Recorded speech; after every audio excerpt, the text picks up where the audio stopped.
বাজার নিয়ে আসলাম, এই তো আলু নিয়ে আসলাম, আলু শেষ হয়ে গেছে, পেঁয়াজও শেষ হয়ে গেছে, পেঁয়াজও আনলাম।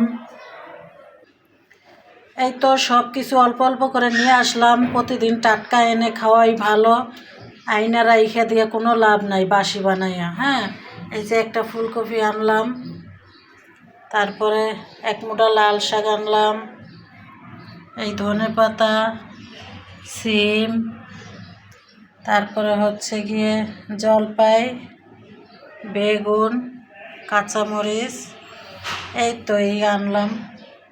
আরও টুকটাক কিছু শুকনা বাজার আনছে, প্রতিদিনই তো আনা লাগে। বেশি বেশি করে আইনা বাসি করে কোনো লাভ নাই। আর আমার পোলাপানে আবার সবজিটা একটু কম খায়, ওরা সবজি পছন্দ করে না,